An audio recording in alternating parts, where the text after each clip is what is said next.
2024 में होने वाले लोकसभा चुनावों की जंग के लिए राजनीतिक दल अपनी अपनी रणनीति बना रहे हैं। विपक्ष के कई चेहरे नजर आ रहे हैं और इन चेहरों में एक चेहरा जो है वो दिल्ली के मुख्यमंत्री अरविंद केजरीवाल का भी नजर आने लगा है।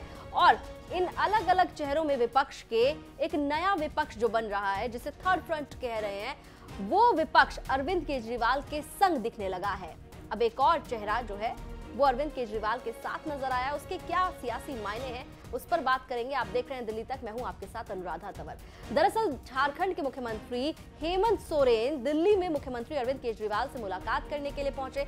इस मुलाकात को लेकर कई तरीके के अलग अलग राजनीतिक मायने निकाले जा रहे हैं। 2024 की लोकसभा चुनाव की जंग से जोड़कर इस मुलाकात को देखा जा रहा है। हालांकि जब मीडिया के सामने मुख्यमंत्री अरविंद केजरीवाल और हेमंत सोरेन पहुंचे और उनसे पत्रकारों ने सवाल पूछा कि 2024 को लेकर चर्चा हुई, तो उन्होंने ये कहा कि हर मुलाकात का मतलब 2024 से जोड़कर नहीं देखा जाना चाहिए। लेकिन ये बात मुख्यमंत्री अरविंद केजरीवाल की ओर से कही गई कि देश के हालातों पर चर्चा हुई। क्या कुछ कहा, सुनिए। मीटिंग में क्या कुछ रहा?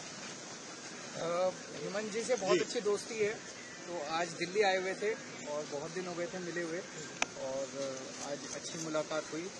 देश के बारे में चर्चा हुई, दिल्ली के बारे में चर्चा हुई, झारखंड के बारे में चर्चा हुई, अच्छी मुलाकात हुई। तो इस चर्चा में मुख्य बिंदु क्या रहा आज? क्योंकि लगभग 1 घंटे की बातचीत रही, तो इसमें क्या मुख्य बिंदु क्या रहे? देश के बारे में जनरल चर्चा हुई, देश के हालात के बारे में चर्चा हुई। तो क्या 2024 के को लेकर भी चर्चाएं हैं? सारी चीजें 2024 के इर्द गिर्द नहीं होती।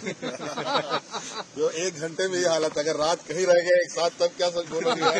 तब तो तुम लोग तो आफत बुझा दोगे। लेकिन एक लार्जर अलायंस की बातचीत हो रही है लगातार जी। पॉलिटिकल लोग हैं, मुलाकात होती रहती है, सभी लोगों से मुलाकात होती है, कई बार होती है, तो ये कोई नया चीज नहीं है जी। अभी और भी कई सारे इश्यूज हैं, जैसे पार्लियामेंट में लगातार अडानी समूह के मामले को लेके हंगामा हो रहा है, तमाम विपक्षी पार्टियां एक साथ दिख रही हैं, तो क्या इन इश्यूज को लेके भी कोई बियॉन्ड पार्लियामेंट चर्चा है? अब आप लोग को मालूम है, मतलब इशू है तो इशू है तो चर्चा भी है। तो मीडिया को तो ज्यादा कुछ बताया नहीं गया कि आखिर जो मुलाकात हुई है सीएम अरविंद केजरीवाल और सीएम हेमंत सोरेन के बीच, उसमें क्या कुछ चर्चा हुई। लेकिन ये जरूर कहा कि देश के हालातों को लेकर बातचीत हुई है। लेकिन अब आपको बता दें कि 2024 की जो जंग है, यानी कि जो लोकसभा चुनाव आने वाले हैं, उन चुनावों को लेकर जिस तरीके से विपक्षी दल लगातार अपनी अपनी रणनीति बना रहे हैं, या फिर यूं कहें कि अपनी अपनी रणनीतियों में तब्दीली कर रहे हैं, वो सुर्खियों में है। और उन सुर्खियों में दिल्ली के मुख्यमंत्री अरविंद केजरीवाल भी अपना स्पेस ले रहे हैं। और यही वजह है कि विपक्ष के कई बड़े नेता दिल्ली के मुख्यमंत्री अरविंद केजरीवाल से मिल रहे हैं, उनका समर्थन ले रहे हैं, उनका समर्थन मांग भी रहे हैं। लगातार अरविंद केजरीवाल की जो पार्टी है, यानी कि आम आदमी पार्टी, वो एक्सपेंड हो रही है, यानी कि प्रसार कर रही है पार्टी।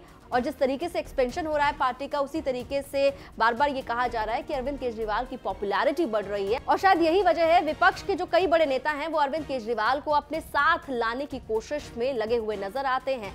अब आपको ग्राफिक्स के जरिए बताते हैं कि आखिर किस किस तरीके से और कौन कौन से वो नेता हैं जिनके साथ अरविंद केजरीवाल पिछले कुछ समय में नजर आए हैं, और उनके मायने सीधे तौर पर 2024 में होने वाले लोकसभा चुनावों से जोड़कर निकाले जा रहे हैं। तमिलनाडु के सीएम एमके स्टालिन ने मुख्यमंत्री अरविंद केजरीवाल को अपनी नई शिक्षा नीति के प्रोजेक्ट्स के लॉन्च पर बुलाया। सितंबर 2022 नीतीश कुमार बिहार के मुख्यमंत्री बनने के बाद सीएम अरविंद केजरीवाल से मिलने दिल्ली आए। आंध्र प्रदेश के मुख्यमंत्री केसीआर ने 2024 के लोकसभा चुनाव से पहले खम्मम की महारैली में केजरीवाल को बुलाया। खम्मम की इसी महारैली में दिल्ली के मुख्यमंत्री अरविंद केजरीवाल, पंजाब के मुख्यमंत्री भगवंत मान, केरल के मुख्यमंत्री पिनराई विजयन, समाजवादी पार्टी के अध्यक्ष अखिलेश यादव और सीपीआई नेता डी राजा शामिल हुए थे। झारखंड के सीएम हेमंत सोरेन भी केजरीवाल से मिलने दिल्ली आए। तो नए विपक्ष की भी एक नई तस्वीर जो है वो दिखने लगी है, और शायद इसी वजह से इस तस्वीर को थर्ड फ्रंट का नाम भी दिया जा रहा है। और इस थर्ड फ्रंट की तस्वीर में दिल्ली के मुख्यमंत्री अरविंद केजरीवाल की भूमिका काफी महत्वपूर्ण मानी जा रही है। और शायद यही वजह है कि केसीआर की जो महारैली खम्मम में हुई थी, जिसमें विपक्ष के कई बड़े नेताओं को शामिल किया गया था, उसमें अरविंद केजरीवाल की जो मौजूदगी थी वो काफी महत्वपूर्ण रही। और उसी महारैली में दिल्ली के मुख्यमंत्री अरविंद केजरीवाल ने 2024 के लोकसभा चुनावों में जनता से अपील की कि अब बदलाव की बारी है। 2014 में आप लोगों ने पूरे देश के लोगों ने बड़ी उम्मीद के साथ इन लोगों को भारी बहुमत दिया था और एक एक बार नहीं, दो दो बार आप लोगों ने इनको बहुमत देके जिताया। लेकिन अब देश बदलाव मांग रहा है। लोगों को पता चल गया कि ये लोग देश बदलने के लिए नहीं आए, ये केवल और केवल देश बर्बाद करने के लिए आए हैं। 2024 का चुनाव आपके लिए एक मौका है। अब 10 साल हो गए और कितना इंतजार करेंगे? 2024 के अंदर सारे देश को मिलके इनको उखाड़ फेंकना है और ऐसी सरकार लेके आनी है जो देश के बारे में सोचे, बेरोजगारी के बारे में सोचे, महंगाई के बारे में सोचे, आपके बच्चों की शिक्षा के बारे में सोचे, आपके परिवार का इलाज कराने के बारे में सोचे, देश की तरक्की करने के लिए सोचे, ना कि लोगों से बदला लेने के लिए सोचे। दोस्तों, तो 2024 के लोकसभा चुनाव में विपक्ष के चेहरों के बीच एक चेहरा जो अरविंद केजरीवाल का तेजी से आगे बढ़ रहा है।